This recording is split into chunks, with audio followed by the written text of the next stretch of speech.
show, friend of the show, Coach Rich Stockstill, MTS, Super Raiders up there in Murfreesboro, Tennessee, up the road from here in Atlanta. Coach Stock, man, how things going down there in the borough, man? I know you all are happy up there, man.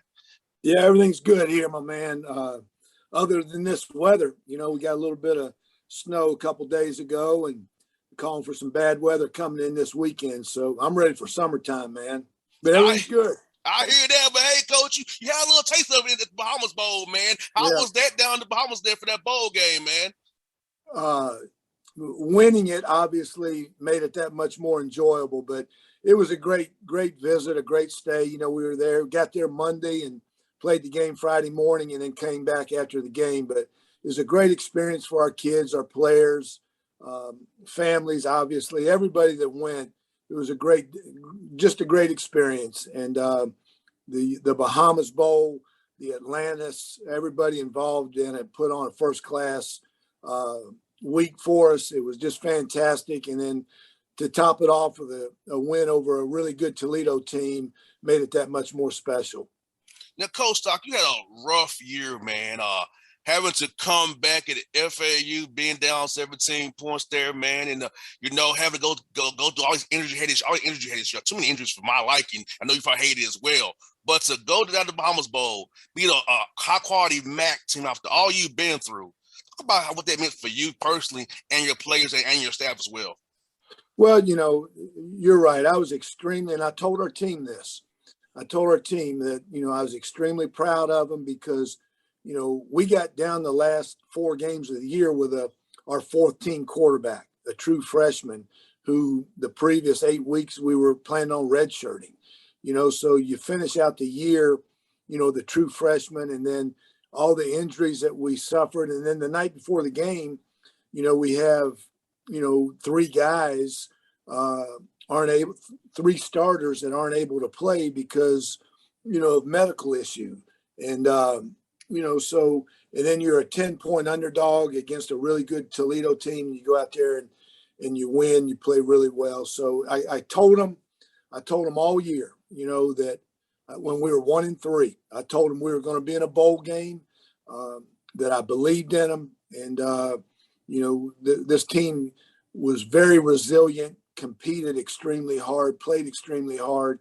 And I told them, I said, it's not what people say about you. It's not your circumstances. It's not what goes on the outside. It's what you're made of. And this team was made of the right stuff. What was inside them was made of the right stuff. A great competitive spirit, a great belief, and a great willingness to not give up and not quit when other people did. On the outside, people doubted you, but this team didn't. And, like I said, we're down 17, whatever it was at FAU in the second half, 3rd quarter, 4th quarter. And, you come back and you win that one and you're 10-point dogs against Toledo and you win that one. So I'm really proud of this team, of what they went through this year, the adversity that they overcame to accomplish what they accomplished. Most definitely, Coach. I thought for those young freshmen, sophomores, and juniors and seniors as well, this will be a life lesson that they learn that, hey, we had some of the worst circumstances ever. We overcame it. We did even with COVID. We overcame that as well. So the last 2 years for me, Coach, a lot of young men have learned what we mean. You both know it's been older than they are. That, hey, life's gonna hit you one way or another. It's how you respond to it and react to it and make a plan to go forward and beat it. Yeah, you're exactly right. I talk to our team all the time. E plus R equals O. Whatever event, you're dealt with, your response to that is going to determine the outcome. And whether it's, I just got beat on a deep ball, if I come over on the sideline and I sulk and pout and hang my head, I'm going to get beat on it again. But if I flush it, learn what I did wrong, how I respond to it, I'm going to play better the second time. So, you can't worry about, everybody's going to be dealt with adversity the rest of our lives. Me, you, everybody, adversity is going to hit, and especially as an athlete, you're going to be faced with it all the time. And how you respond to it, are you going to listen to the noise on the outside, or are you going to have those blinders on and you're just going to focus and what you got to do to make yourself better, make our team better, and that's what we did. So I never lost belief. I never lost faith in this team. And, at the end of the day, they're Bahamas Bowl champions. One thing I like to Coach Stock was this, man. I watched a lot of your games, and your guys stayed dialed in, even though there was bad things that happened on the field. They never just like this gave up on each other. I saw them still giving each other giving them encouragement. I always giving them those doubts, man, because I was like that team's together because you can tell a team when they've checked out on everything. Your team never had that look of I'm done for this year. We're here, but they always stayed in the fight and never gave up. Always engaged, even in huddles, encouraging each other. Not that fight and stuff we will see on some teams. So I feel like Coach Stock watching you from far away. I just saw your guys always was locked in no matter what was going on that field. Yeah, you're exactly right, and we were 1-3 at one time. We battled our way back into it, but this team, I told people, if you come watch us practice and you don't know what our record is, you're thinking we're whatever, 10-0, 11-0, 4-0, whatever, because this team practiced hard. It cared about each other. We have a good locker room. So these guys, whether, we were winning, whether we were losing, whether we were tied, they kept fighting. They played hard the entire game and never gave up. So, that's a testament to their character. It's a testament and a credit to our coaches in what we're doing here and what we're building. So really proud of our team. And Coach, you want some close games this year as well. Now I feel like there's another quality of a teams together. Winning close games in tight situations, is to execute, you to be on par together. That's not a sign I saw of your team being close knit, because to win close games, you really have everything be on the right path, the right mindset, the right focus to get that done, because pressure in close games can make people crack. And the right players did not crack at all when it was tight. Yeah, we and you're right. We had a one-score win against Marshall, a one-score win against Toledo. I guess 10 points there at FAU. We had some close wins, and to me, probably as much as anything in a close game, your mental toughness. How mentally tough are you to stay focused on, the play at hand, not looking, what's going to happen if this happens, So I talk to our team all the time about not only being physically tough, which I thought we were, but mentally tough as well. And you've got to be able to do that. And the mental toughness is also being able to bounce back after a loss, is being able to put a win behind you. You don't beat your chest for 3 or 4 days about a win. You enjoy it and you flush it and you're on to the next one. You get beat, you learn from your mistakes, you flush it, and we're on to the next one. And I think that's the mental toughness part of our team. Most definitely. And Coach, let me ask you this, man. How was your recruiting boost been since you won the Bahamas Bowl? I know it always helps from recruiting when you win the Bahamas Bowl, and MTSU gives some new facilities now for football going forward as well, which will also help in recruiting as well. Yeah, the facility is going to help a ton. It's long overdue. Everybody knows that. We're way behind everybody from a facility standpoint. So I'm anxious. Our players are anxious to get this thing started. Hopefully they'll start moving dirt here this spring and get that thing started, and it'll be up here in about a year and a half. So that's going to help. And then obviously winning, the bowl game and having a winning record always helps. This transfer portal was crazy. It's changed the landscape of recruiting, immensely. So we're constantly monitoring, the portal and evaluating that, junior college guys as well as high school guys. So I feel really good where we're at from a recruiting standpoint, here with a week and a half left.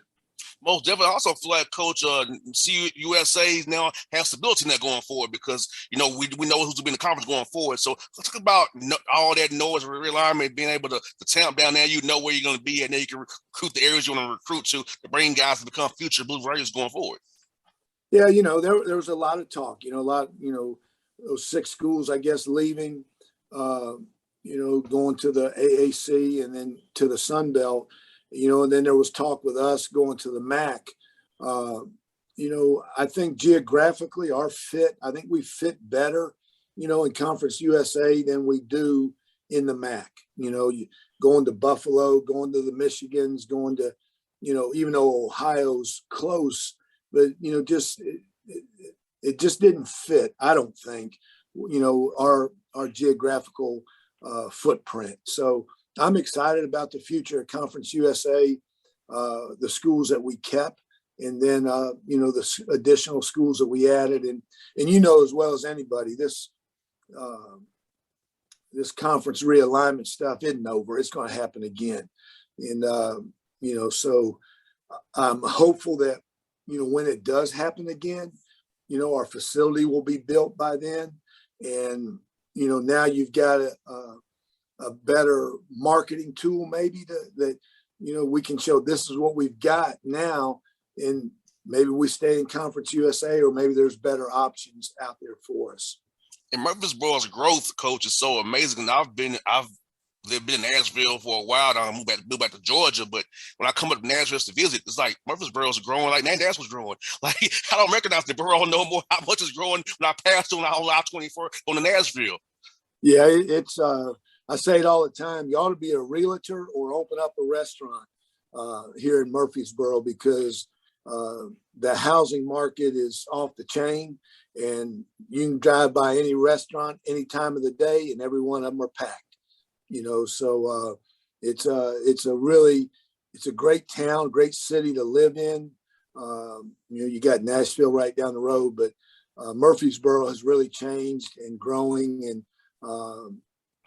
plenty to do here for everyone. So it's a really cool city to live in. And Coach, I saw where Mr. Lane, Jalen got the All-American freshman team. Tell me about that young man and what he'll be doing for you going forward, Coach. Yeah, he's a really dynamic player.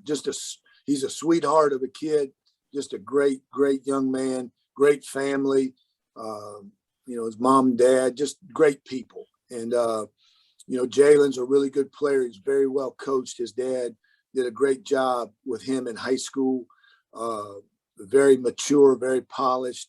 And, he's been here 2 years, and he improved this year, from last year. So he's got a really, really high ceiling, and he's got a great chance to be special, not only here, but, nationally, like he was led the country in punt returns, and it's pretty special when you're the number one guy in the country. There's 130 Division I teams, so 130 punt returners, and he was number one. It's pretty special. And punt returning takes a lot of heart, because you're out there by yourself. If your guys don't block for you and block those gunners, you're in trouble. Yeah, Jalen's fearless. He's tough. He's not the biggest cat in the world, but he's fearless. He's got great ball skills. He can judge a ball, has great hands, and does a really good job. It's hard for that first guy to tackle him. He'll usually make the first guy miss. And our other 10 guys on punt return, they believed in him, and they really strain and do a good job blocking for him, because they know he's a heartbeat away from taking it to the house. That's it for you, Coach Stockstill. This, man, winter workouts start here real soon, man. So what'll be the focus for you guys at winter workouts to build off for this 2021 season going into 22, Coach? Yeah, this is a new team. Every team is different. And, the life shelf of a team is about 11, 12 months. And we started last year, January 17th, and we finished December 17th, so now we're starting, started yesterday. School started yesterday, January 18th. And, so this is a new team. There'll be new leaders on this team. We got to form our identity. I've always said, that you've got the winter workout part of it, then you got spring practice, then you have summer, and then you have August. So you got about 4 parts, as you form the identity of your team, and looking for leadership. But, we had a lot of guys that had surgery after the season, about 14 guys, 16 guys. So it'll give some of those younger guys, a chance to get a lot of reps in spring practice and everything. So but we'll just really focus on getting bigger and stronger and developing the leadership of this team. Well, Coach, thank you for your time, buddy. I always enjoy talking to you, Coach. You be safe, man. I hope to see you next season of the game, man. Once this thing, COVID things, dies down some more, hopefully, buddy. I appreciate you, man. Nothing but respect for you, man. You do a heck of a job, and I'm honored to be on your show, brother. Thanks, Coach, for those kind words. See you soon, brother. Okay, my man. Have a good day. All right, now. Okay, bye-bye.